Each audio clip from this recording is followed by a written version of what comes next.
All right, we're going to continue on the welcome train here. We're going to talk about some learning styles and skills that are going to kind of appeal to the rest of what we're going to be talking about throughout this. So the first thing I want to talk about is learning styles.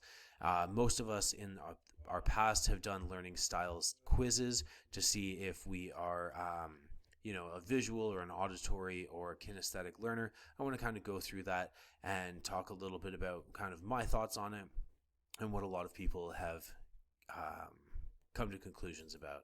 So the first learning style is visual. We learn best by watching something being done. This is most easily seen through something like visual arts, right? If you can watch someone do a painting online, then you can kind of come back and try to emulate that painting yourself.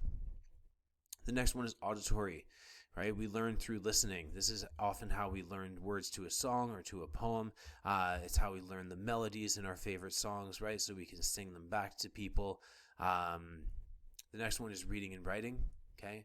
Learning through reading and writing is often how we're taught to study when we're in school. This allows us to have repetition as well as both auditory and tactile elements. So what I mean by that is we can repeat something as many times as we need to do. I remember that when I was learning French growing up, they would make us write down the conjugations of verbs over and over and over and over again until we just had memorized them, right? That's a reading and writing memory style.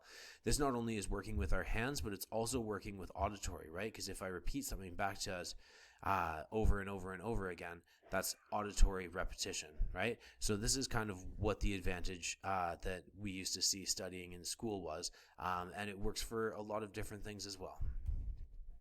Okay, kinesthetic is something that people often feel like it's their most strongest learning style. Their strongest learning style. This is learning by doing. Okay, people who are kinesthetic learners are also known as hands-on learners. This kind of learning is often best for things like fixing a sink or shuffling cards, right? People that learn with their hands, it's easier to learn how to fix a carburetor on a vehicle by actually doing it with your hands than it is by someone showing you with a picture or telling you with words, right?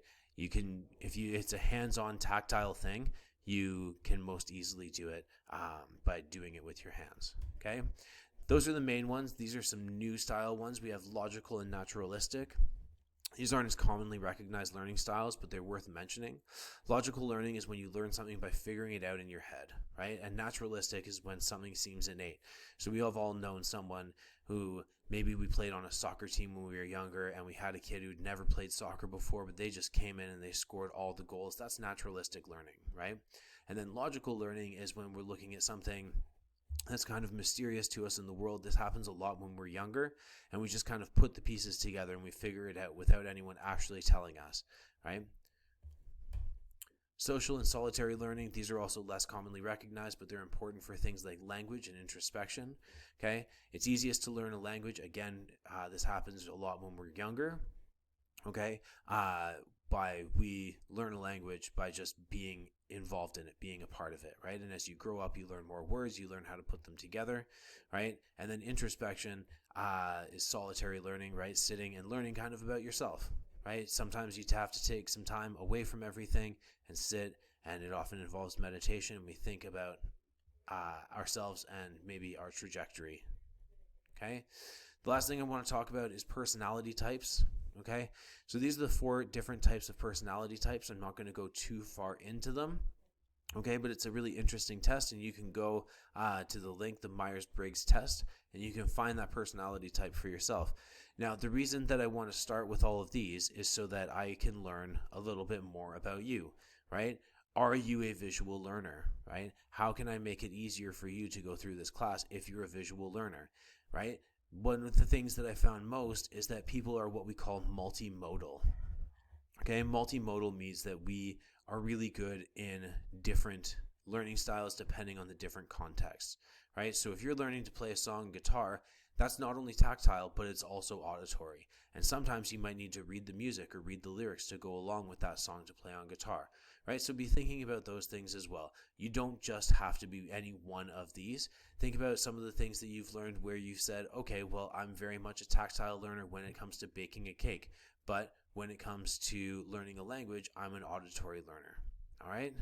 Next thing we're going to do is we're going to fill out the attached quiz. It is called the Your Skills, Your Success Daily Reflection. We're going to do a few of these throughout the course, and it's just to kind of get an idea of what we're talking about and where you're at throughout the time we spend together. All right?